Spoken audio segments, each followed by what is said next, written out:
बिस्मिल्लाहिर्रहमानिर्रहीम। प्रोग्राम बोलो के साथ मैं हूं शाहिद। नाजरीन, आज हफ्ते की इब्तदा में सुप्रीम कोर्ट में शाराए दस्तूर पर सुप्रीम कोर्ट की इमारत में बेंच नंबर 1 के सामने इलेक्शन कमीशन की नजरसानी केस की अहम मुकदमे की समाअत थी। और गुज़िश्ता हफ्ते के आखिर में हम ये समझ रहे थे कि ये आने वाला जो हफ्ता होगा ये इस मुकदमे के फैसले के हवाले से इंतहाई अहमियत का हामिल होगा और मुमकिन तौर पर किसी तरीके से ये मामला इस हफ्ते सिमट जाएगा। लेकिन ये सारे वो कयास और ख्यालात थे जिन्हें हम हफ्ते के आखिर में सोच रहे थे। आज सुबह जब मुकदमे की समाअत शुरू हुई, चीफ जस्टिस उमर अता बंदियाल की सरबराही में 3 रुकनी बेंच इलेक्शन कमीशन की नजरसानी की दरखास्त को सुन रहा था, तो उस मौके पर attorney general of Pakistan rostrum पर आए और उन्होंने अदालत को आके बताया कि supreme court review of judgments and order act जुम्मे को नाफिज हो चुका है और सोमोटो फैसले पर नजरसानी के नए कानून के बाद जो है ना, अब सूरत हाल कुछ मुख्तलिफ है। जिस पर चीफ जस्टिस ने उनसे मुकालमा किया और उन्हें बताया कि दिलचस्प सूरत हाल है। जस्टिस मुनीब अख्तर ने भी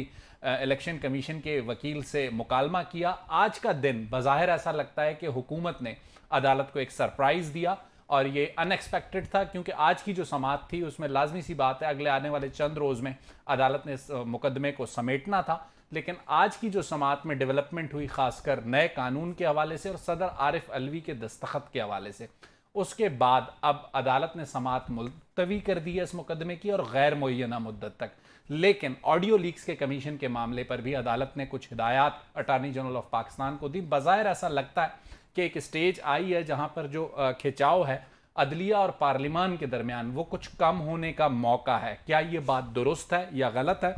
इस बात पर आज बात करने के लिए हमारे साथ जो डिस्टिंग्विश पैनल मौजूद है उसमें हसन अयूब सीनियर सहाफ़ी हैं, सुप्रीम कोर्ट को बड़ा क्लोजली कवर करते हैं। हमारे साथ इस्लामाबाद स्टूडियोज़ में मौजूद हैं मियाँ दाऊद, एडवोकेट वकील हैं और बड़ा एक तनकीदी ओपिनियन रखते हैं अदालत के बहुत से फैसलों के हवाले से। वीडियो लिंक पर वो हमारे साथ होंगे। इसके अलावा इमरान खान साहब की जो लॉयर्स की टीम है उससे अहमद पनसोटा हमारे साथ होंगे। गुफ्तगू का आगाज़ करते हैं हसन अयूब से।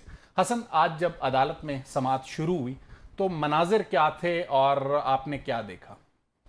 देखिए, रूटीन थी जिस तरह इलेक्शन कमीशन के जो वकील हैं सजील सवाती, यह चौथी हियरिंग थी जिस पर उन्होंने आकर अपने दलाल का आगाज़ करना था। तो उनके साथ ही अटॉर्नी जनरल फॉर पाकिस्तान भी वो रोस्ट्रम पर आ गए। लेकिन सबसे ज़्यादा जो दिलचस्प बात जो आप और व्यूअर्स जानना चाहते हैं वो जब अटॉर्नी जनरल फॉर पाकिस्तान ने कहा कि जी ये supreme court review order and judgment act 2023 जो है ये नोटिफाई हो चुका है और 26 तारीख को प्रेसिडेंट ऑफ पाकिस्तान ने जो है इसकी मंजूरी दे दी थी। तो इस पर बरजस्ता चीफ जस्टिस उमर अता बंदियाल के रिमार्क्स थे वेरी इंटरेस्टिंग। तो यानी उनको भी एक शौक लगा कि मेरे ख्याल के मुताबिक जो मेरी अंडरस्टैंडिंग है उसमें कि चीफ जस्टिस या उनके जो बेंच के जजेस थे वो ये एक्सपेक्ट नहीं कर रहे थे कि प्रेसिडेंट ऑफ पाकिस्तान इस बिल को मंजूर करेंगे और ये फौरी एक्ट बन जाएगा। They were expecting it to be similar जिस तरह Supreme Court practice and procedure के ऊपर 25 रोज जब प्रेसिडेंट पाकिस्तान बैठे रहे, फिर कॉन्स्टिट्यूशनली वो ऑटोमेटिकली जो है वो नाफजुल अमल हो गया और उसको बल्कि नोटिफिकेशन से पहले ही उसके खिलाफ हुक्म इम्तनाई दे दिया था 8 रुकनी बेंच ने जो उसकी समाअत की। अच्छा, अब दिलचस्प बात यह है कि जो नया कानून बन गया है इसके तहत जो supreme Court practice and procedure act है उसके खिलाफ जो हुक्म इम्तनाई दिया हुआ है, तो अब गवर्नमेंट के पास ये लीगल रेमेडी आ गई है कि उस ऑर्डर को एंड जजमेंट्स हैं तो वो ऑर्डर को ठीक है वो चैलेंज कर सकते हैं, उस पर रिव्यू डाल सकते हैं। अच्छा, और स्कोप उसका बड़ा ब्रॉड होगा। उसका स्कोप यानी नजरसानी वाला रिव्यू वाला नहीं होगा बल्कि जो रिव्यू की जुरिस्डिक्शन है वो एक्सपेंड कर दी है इस कानून ने। हसन, थोड़ा सा हमारे लिए और नाजरीन के लिए आसान अल्फाज में बताइएगा, जो एक खिंचाव हमने देखा अदालत और पार्लियामान के दरमियान supreme Court practice and procedures bill के हवाले से, प्लान ए हुकूमत का एक तरह से हम कह सकते हैं नाकाम हुआ, हुकूमत प्लान बी पे गई, उसमें कामयाब हुई। ये जो हालिया आज वाला नोटिफिकेशन बताया गया, आप इससे एग्री करेंगे? जी बिल्कुल, उससे बड़ी कामयाबी क्या होगी कि everyone was in a shock.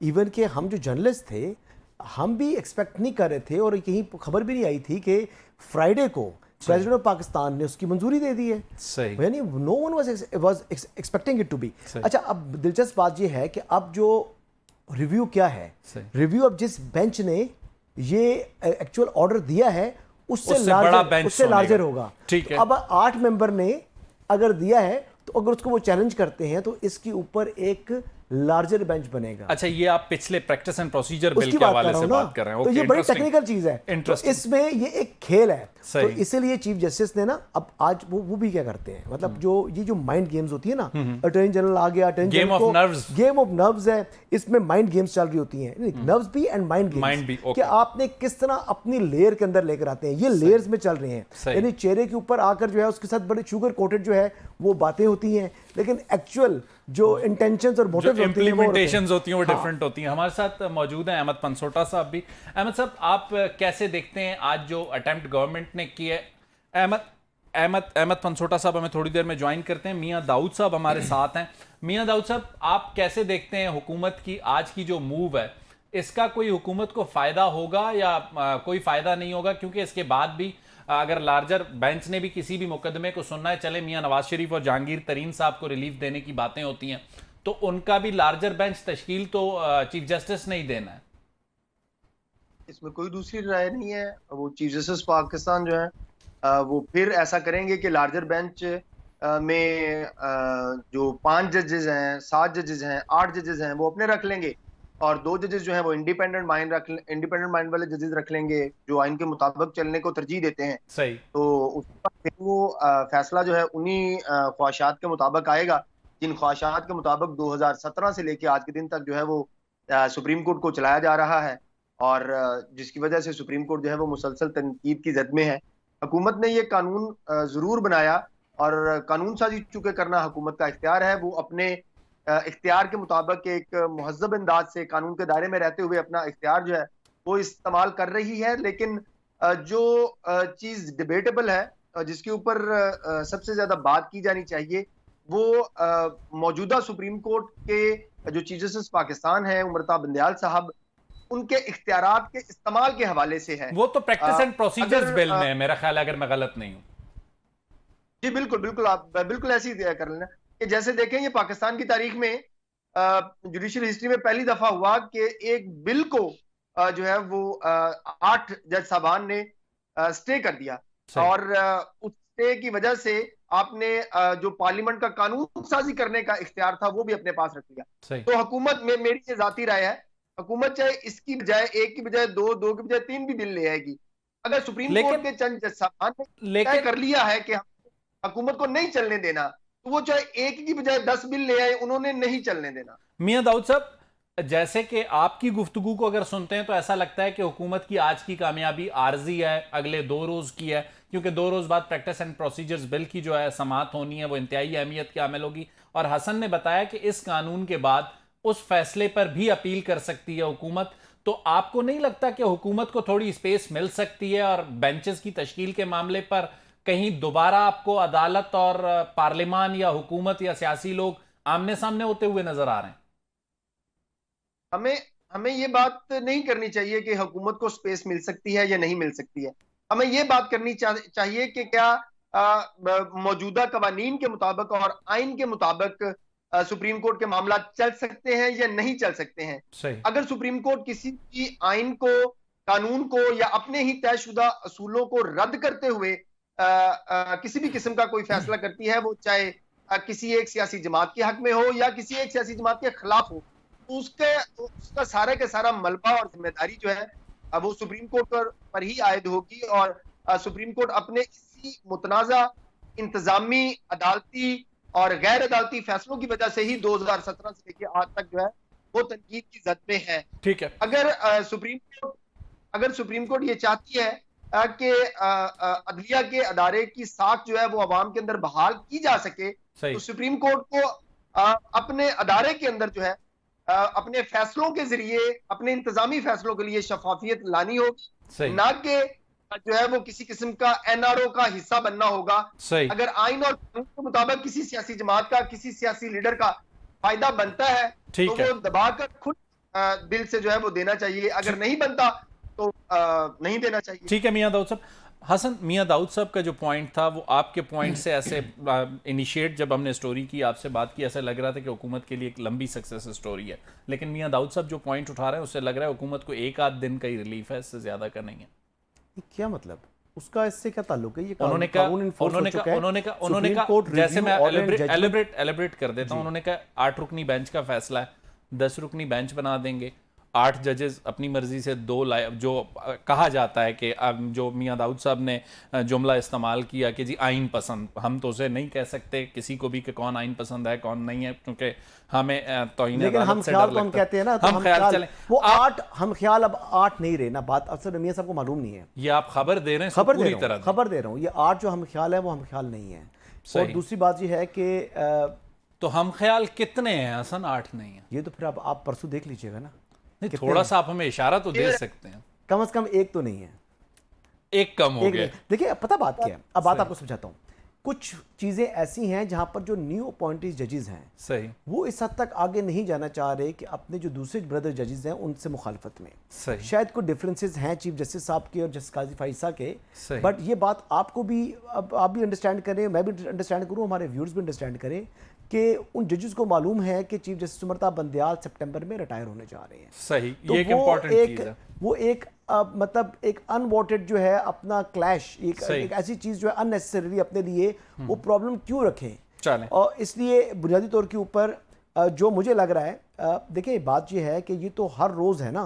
अब पहली जो सक्सेस गवर्नमेंट की है वो आज तक जो है वो 14 मई के इंतखाबात गुजरे हुए, आज क्या तारीख हो गई है? आज है जी 29 मई तो हो गई। ये जो पीटीआई वाले कह रहे थे या कई अजहर सिद्दीक साहब वगैरह या बहुत से हमारे मोअज़्ज़ज़ वकला, अजहर सिद्दीक आज आरिफ अलवी पे भी बड़े नाराज रहे कि अगले रोज ही कंटेम्प्ट का जो है वो नोटिस इशू हो जाएगा प्राइम मिनिस्टर को और या फेडरल हुकूमत कैबिनेट नायल हो जाएगी और नायल हो जाएगी। तो आज कितने दिन गुजर चुके हैं? चलें, अहमद पनसोटा साहब हमारे साथ लाइन पे हैं। अहमद साहब, आज जो हुकूमत ने जो भी जिस तरीके से भी एक सक्सेस हमें नजर आती है, और पिछले कई दिनों से हम ये देखते हैं कि अदालत और पार्लिमान के दरमियान जो एक मामलात की रस्साकशी है उसमें एक दिन अदालत का अपर हैंड होता है, एक दिन पार्लिमान का नजर आता है। तो आज का दिन पार्लिमान के नाम रहा, पीटीआई के लीगल टीम का भी आप हिस्सा हैं, तो कैसे देखते हैं?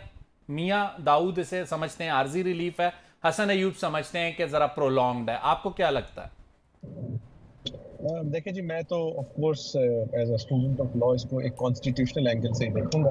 सही। और रिगार्डलेस ऑफ कि मैं किसको रिप्रेजेंट कर रहा हूँ या किसको नहीं, इस केस में तो मैं नहीं किसी को कह रहा, बट मेरा अपना पर्सनल व्यू ये है कि जो पिछला कानून भी बनाया गया था सही। और इस कानून की भी हद तक कानून बनाने का इख्तियार तो पार्लियामेंट से कोई नहीं ले सकता, ये तो हमेशा से कहते हैं, बट पार्लियामेंट के कानून बनाने के इख्तियार को रेगुलेट करती है फेडरल लेजिस्लेटिव लिस्ट की आइटम 55। इस केस में रिव्यू के ऊपर ऑफ कोर्स उन्होंने एक कानून साजी की है। अब इस कानून साजी में 2-3 चीजें जो है बड़ी गौरतलब है। एक तो मैं समझता हूँ इस कानून साजी को थोड़ा सा जल्दबाजी में किया गया, जिसकी वजह से जो अल्फाजी है और जो ड्राफ्टिंग है उसकी वजह से जो असल इस कानून के थ्रू अचीव करना चाह रहे थे वो शायद ना अचीव कर सके। मसलन इस कानून का बुनियादी मकसद है 2 अशखास को रिलीफ देना, और वो 2 अशखास को रिलीफ देने में प्रॉब्लम सबसे बड़ी ये आएगी कि जो क्लॉज 2 भी है और क्लॉज 5 भी है। क्लॉज 5 कहता है जी 60 डेज के बाद आप इस कानून के आने के विद इन दैट टाइम आप दे सकते हैं रिलीफ, इन द सेंस कि फाइल कर सकते हैं रिव्यू तो ऑलरेडी मियां मोहम्मद नवाज शरीफ साहब का भी और तरीन साहब का डिसाइड हो चुका है, और रिव्यू के ऊपर रिव्यू फाइल करने की जूरिस्प्रूडेंस इस मुल्क में सेटल्ड है। दूसरा जो क्लॉज 2 की बात है, जी मैं गुजारिश कर रहा हूं, दूसरी चीज इंपॉर्टेंट बात यह है कि जो अपील का राइट है ये एक सब्सटैंटिव राइट है। सही। अहमद पनसोटा साहब हमारे साथ थे। नाज़रीन, लेते हैं एक छोटी सी ब्रेक, और ब्रेक के बाद आते हैं, गुफ्तगू का सिलसिला यहीं से जोड़ेंगे कि इरफान कादिर साहब ने भी कुछ आज मीडिया से गुफ्तगू की है। ऐसा लग रहा था कि अदालत और पार्लिमान में कुछ खिंचाव कम होगा, लेकिन इरफान कादिर साहब की गुफ्तगू से लगता है कि अभी तक खिंचाव कम होने की सूरत हाल हमें नजर नहीं आती। लेते हैं एक छोटा सा ब्रेक।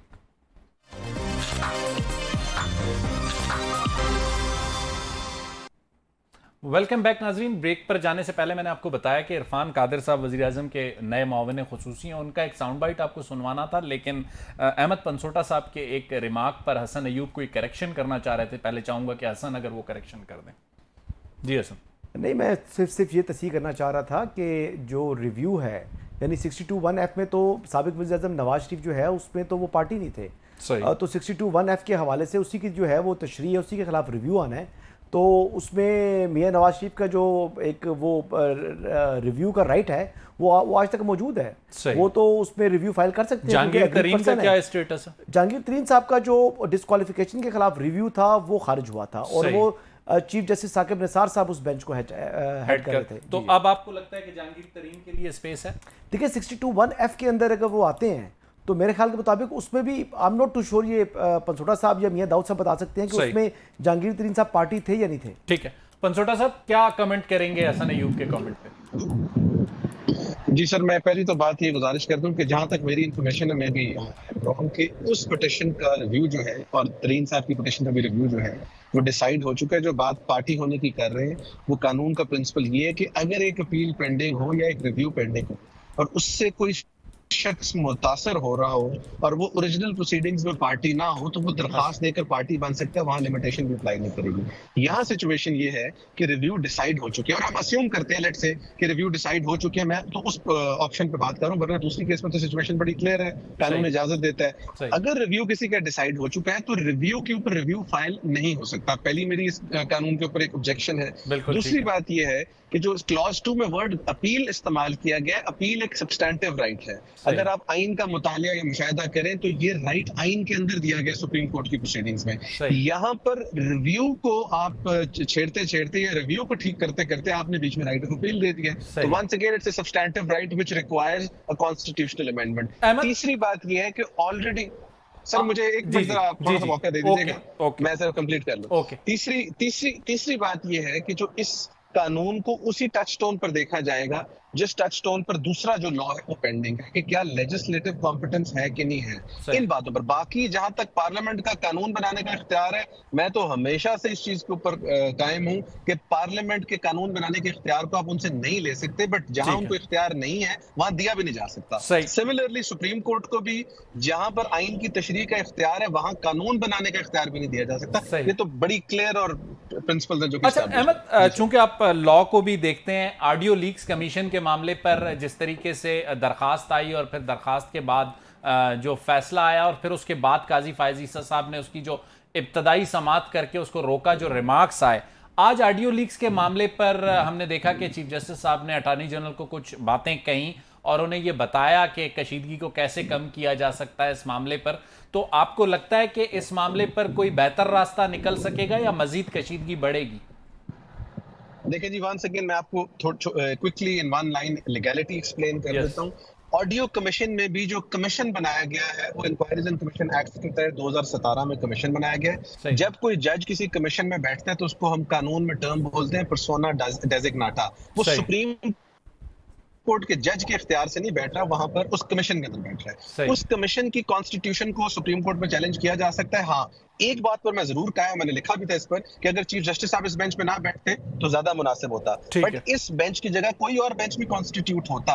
तो जहां तक इसकी लीगैलिटी, आप एक इलीगल चीज, इलीगली ऑब्टेन्ड चीज एक कमीशन के आगे रख के कह रहे हैं कि इसकी वेरासिटी बताएं, ये इम्पॉसिबल चीज है। उसकी वजह यह है कि सुप्रीम कोर्ट की जजमेंट के भी मुनाफी है इश्तिहाक आसिफ केस, उसके बाद हाई कोर्ट की जजमेंट के भी मुनाफी है। और वैसे भी हाँ, आप इसके अंदर TOR डालें कि ऑडियो का सोर्स क्या है, उसके बाद आपके कानूनी शहादत के प्रिंसिपल्स के मुताबिक ये एडमिसिबल एविडेंस है। ये तो ऐसी है कि एक एविडेंस एडमिसिबल ना हो और मैं किसी को कहूं कि चीज पर जरा चेक करके बताएं ये ठीक है या गलत है, मतलब आई कांट डू दैट। ये डेली अदालतों में होता है। अहमद, लेकिन आपने एक चीज कही कि इखलाकी तौर पे अगर चीफ जस्टिस उसका हिस्सा ना होते तो बेहतर था, और यही एक ऐसा पॉइंट है जो पिछले कई मुकदमात में हमें नजर आता है कि कुछ ऐसे मामलात में कॉन्फ्लिक्ट ऑफ इंटरेस्ट को जब एक फरीक हाईलाइट भी कर रहा है उसके बाद भी उसको एड्रेस नहीं किया जाता, तो फिर पॉलिटिकल क्वेश्चंस उठते हैं उस सारे अमल पर, उस सारे फैसलों पर। इरफान कादिर साहब ने आज एक प्रेस कॉन्फ्रेंस की है, सोमोटो समेत कुछ मामलात पर उन्होंने अपनी राय दी है। वजीर आजम के इस वक्त मुआवन खुसूसी हैं, इससे पहले इलेक्शन कमीशन के वकील थे समाअत में। सुनिए आज इरफान कादिर साहब ने क्या कहा। Judicialization of politics and politicization of judiciary, तो ये चीज़ मैं समझता हूँ कि ये पाकिस्तान में तो क्या दुनिया की किसी जमहूरियत में नहीं होनी चाहिए। पॉलिटिकल इंजीनियरिंग हुई पाकिस्तान में और वहाँ पे 5 जजेस हमें नज़र आते हैं। उन 5 जजेस में से एक जज साहब जो हैं वो आज भी पाकिस्तान सुप्रीम कोर्ट का हिस्सा है। पोलिटिसाइजेशन ऑफ जुडिशरी और 5 जजों का जिक्र किया जो है इरफान कादिर साहब ने। मियां दाऊद साहब, आप एग्री करते हैं उनसे? वो जो रेफरेंस दे रहे हैं, क्या सूरत-ए-हाल ऐसी है? इरफान कादिर साहब जो है वो अच्छे आदमी और बड़ा एहतियात इस्तेमाल करते हैं, इस्तेमाल करनी भी चाहिए एहतियात, लेकिन हमारे मुल्क में बदकिस्मती ये है कि जब हमारी मोअज़्ज़ज़ अदलिया जो है वो एहतियात का दामन छोड़कर हथौड़े की तरह आइन और कानून का इस्तेमाल करना शुरू कर देती है और सिलेक्टिव इंटरप्रिटेशन करना शुरू कर देती है, तो मैं तो बतौर एक पाकिस्तानी और एक पॉलिटिकल अप्रोच रखने की बुनियाद के ऊपर मैं ये समझता हूँ कि हमारी मोअज़्ज़ज़ अदलिया को उसी अंदाज में जो है वो जवाब दिया जाना चाहिए।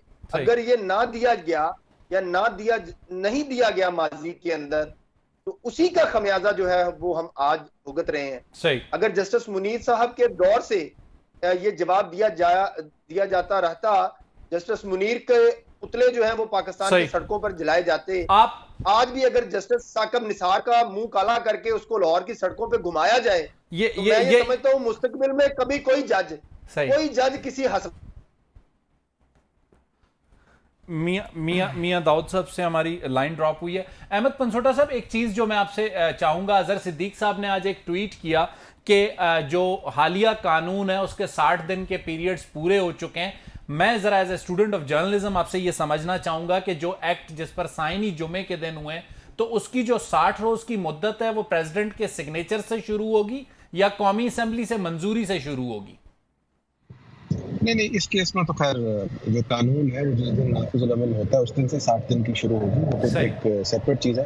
अजहर साहब of course I don't know, क्योंकि मेरे सीनियर हैं और कॉन्स्टिट्यूशनल लॉयर हैं, ज्यादा बेहतर बता सकते हैं, बट मेरी जो राय है उसके मुताबिक है। दूसरा मैं ये भी समझता हूँ कि दाऊद भाई है हमारे बड़े प्यारे वकील साहब हैं, मैं उनसे भी बड़ी करता हूँ, लेकिन ये जो है ना जी, हर चीज का इलाज के बंदे को चौक पे टांग दो, पुतले जला दो, ये कर दो, चीजें सोफिस्टिकेटेड तरीके से होनी चाहिए। Let's all first sit down and identify, क्या सिर्फ जुडिशरी गलत है? सही। किस की जो गलती है उस गलती को रिजॉल्व करें। पाकिस्तान के साबका अदवार में जुडिशरी का रोल अच्छा नहीं रहा, कोई भी इससे डिसएग्री नहीं कर सकता। पार्लियामेंट का अच्छा नहीं रहा, उससे भी डिसएग्री नहीं कर सकता। पार्लियामेंट ने अपनी स्पेस खुद रिसीड की, उससे भी कोई डिसएग्री नहीं कर सकता। तो इसको एक अच्छे तरीके से देखें, पाकिस्तान में कोई भी चीज का इलाज हम रेडिकल करते हैं, it is not the severity of the punishment but certainty of punishment. अगर मुझे पता है कि हर आदमी कानून के कन्फाइंस के अंदर रहेगा और सर्टेन है, सब चीजें ठीक हो जाती हैं। बाकी ये है कि रिफाइंड तरीका है, बिल्कुल कानून साजी की है, इस कानून को on the touchstone of article 1843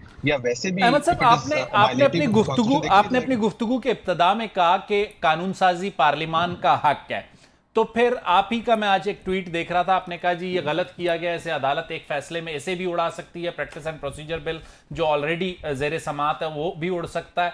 तो जब एक हक पार्लियामेंट का है तो फिर उस हक को इंप्लीमेंट तो होने दिया जाए। आपने मेरा ख्याल वो ट्वीट पूरी तरह नहीं पढ़ी, उसके लास्ट 3 वर्ड थे, टू दैट एक्सटेंट। आपने पहला वो वाला इब्तदाई मैंने पढ़ लिया, आपने पढ़ लिया। Okay, exactly. उसमें ये था कि मैंने आर्टिकल क्लॉज 5 के स्पेसिफिक कॉन्टेक्स्ट में बात की थी कि जब आप वो क्लॉज 5 के थ्रू एक राइट देंगे या क्लॉज 2 के थ्रू राइट ऑफ अपील देंगे, जो टू दैट एक्सटेंट ये कानून सस्टेन नहीं करता। बल्कि अगर आप ट्वीट का आगाज पढ़ें तो उसके बाद एक और ट्वीट मैंने किया कि this is a very good law, however this will not sustain on these 2 counts. Okay Hasan, 30 seconds है आपके पास, मुझे ये बताइएगा आने वाले 2 दिनों में अदालत और पार्लियामान के माबैन कोई सीज फायर होगा या मामला तो नहीं? मैं 1 मिनट लूंगा। दूसरी बात ये है, चलें ठीक है, 1 मिनट ले लें, फिर मियां दाऊद साहब को 30 सेकंड्स में नहीं दे। एक बात मैं ये करना चाह रहा था कि अब देखिए, अहमद साहब कह रहे हैं कि जो काजी फैज़ल साहब हैं वो गैर कानूनी कमीशन में बैठे हैं, वो मुस्तकबिल के चीफ जस्टिस हैं, या उनके साथ जो 2 चीफ जस्टिस साहिबान हैं इस्लामाबाद के हाई कोर्ट्स के, वो जो है वो गैर कानूनी कमीशन का हिस्सा बने हैं। उन्होंने कहा है, उन्होंने खुद अपनी समाअत में कहा, उन्होंने कहा कि अगर ऐसी कोई चीज़ होती तो हमने इस कमीशन से पहले ही जो है लाताल्लुकी कर लेनी थी और हमने बैठने से इनकार कर देना था।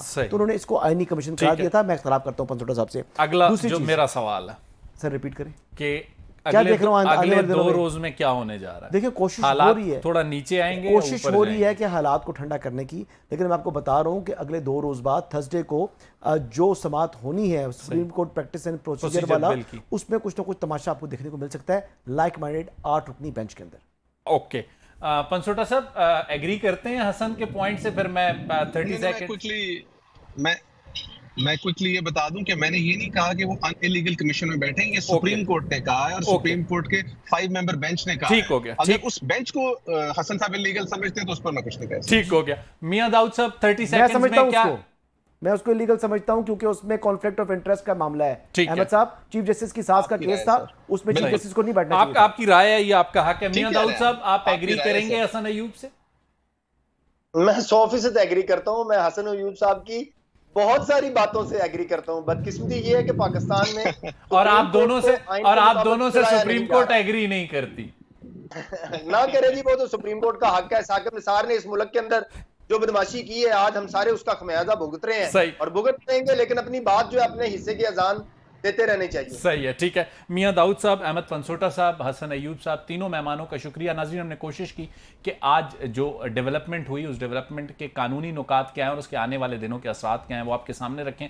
लेंगे एक छोटा सा ब्रेक और ब्रेक के बाद आएंगे तो पाकिस्तान तहरीक इंसाफ की एक साबका रहनुमा जो इस वक्त पाकिस्तान मुस्लिम लीग काफ को प्यारी हो चुकी है, उन्होंने कल कुछ और नए इंकशाफात किए हैं, उससे उनकी राय लेंगे और ये नए इंकशाफात किस बुनियाद पे उन्होंने किए हैं।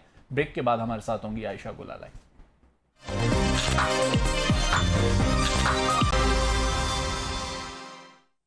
वेलकम बैक नाजरीन। इस वक्त हमारे साथ मौजूद हैं पाकिस्तान तहरीक इंसाफ की साबका रहनुमा और पाकिस्तान मुस्लिम लीग काफ की नई रहनुमा आयशा गुलालाई।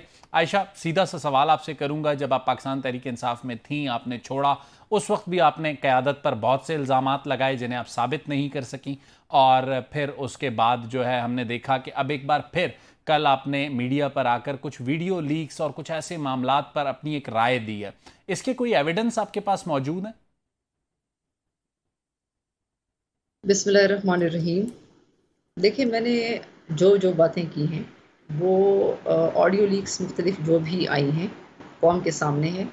मेरी जो बातें हैं वो तो बहुत कम बातें थी जो ऑडियो लीक्स आई आपके सामने, कौम के सामने। सही।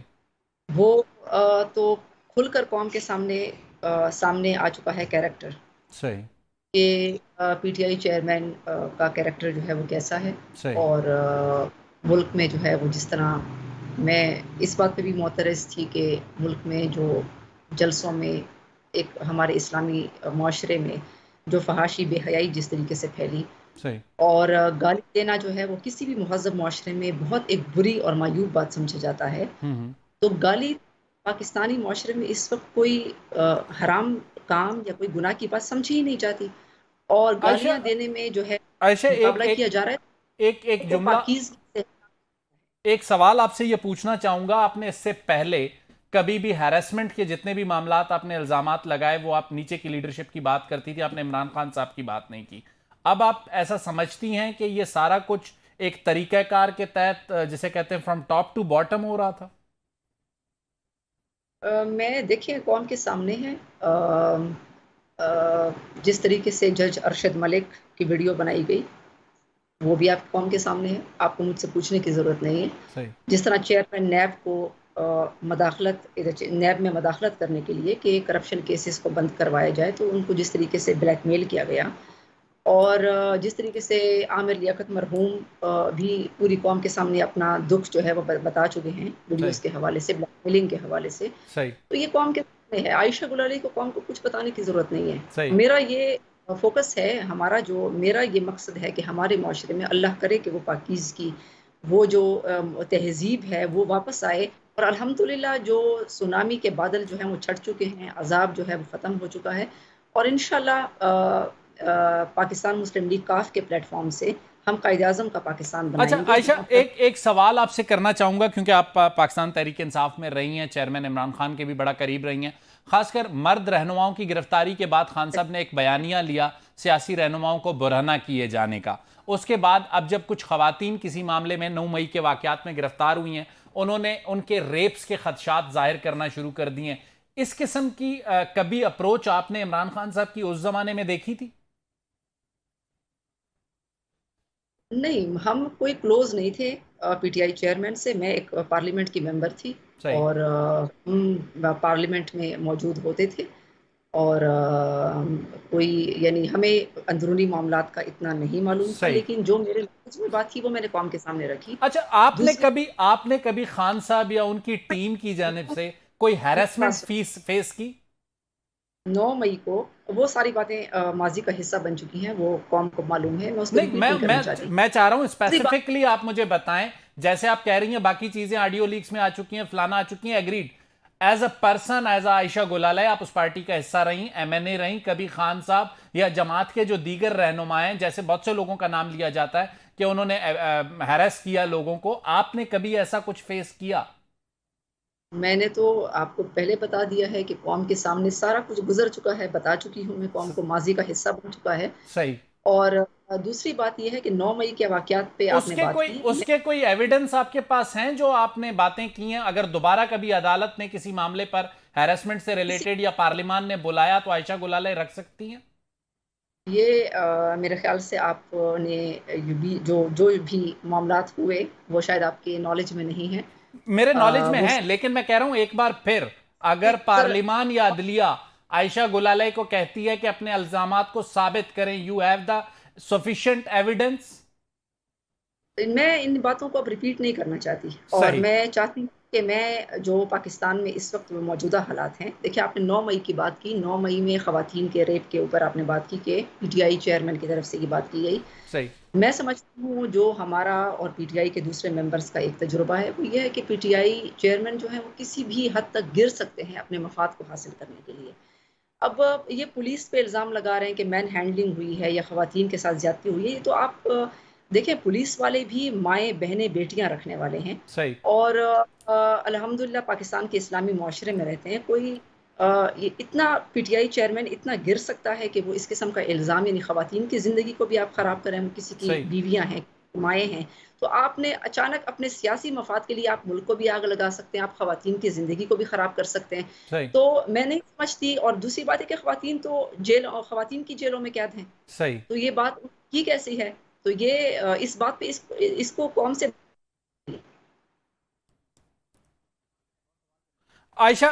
आयशा, आपके ख्याल में जो भी पाकिस्तान तहरीक इंसाफ को ख़वातीन ज्वाइन करती रही हैं, उन्हें किन मुश्किलात का सामना करना पड़ता रहा है, और ज्वाइनिंग के लिए क्या तरीक़ाकार होता था अगर कोई भी खातून रहनुमा ज्वाइन करना चाहती थी, या आपसे रब्ता करती थी, लीडरशिप से आप रब्ता करती थी, क्या तरीक़ाकार होता था? विद ड्यू रिस्पेक्ट, मैं इस बात पे बिल्कुल भी अब बात नहीं करना चाह रही, और अगर आप किसी और टॉपिक की तरफ जाना चाह रहे हैं तो फिर मैं बात करने को तैयार हूँ। माजी को आप मैं क्यों के भुला दें, और पाकिस्तान, अच्छे पाकिस्तान, एक बेहतर पाकिस्तान की तरफ, अब तो अल्हम्दुलिल्लाह सुनामी भी ख़त्म हो गई है, तो अच्छे पाकिस्तान की बात करें। अच्छा, खान साहब के पास किसी भी वक्त, वो जैसे कि खुद कहते हैं कि उनकी जमात ख़त्म नहीं हो सकती, सोच ख़त्म नहीं हो सकती, आयशा गुलाले के लिए जैसे आपने अपनी जमात बनाई फिर पाकिस्तान मुस्लिम लीग काफ में, कभी मुस्तकबिल में वापस पाकिस्तान तहरीक इंसाफ जाना पड़ा तो आयशा गुलाले का ऑप्शन होगा?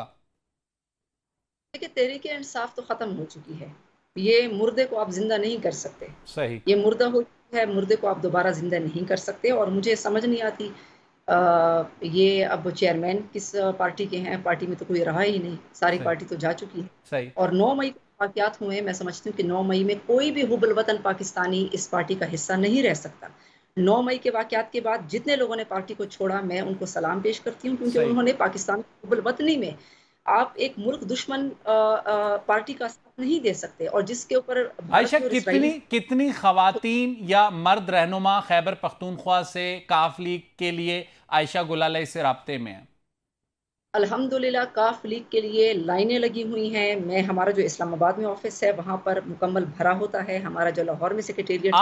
आपसे कितने लोग राब्ते में, स्पेसिफिकली बताइएगा।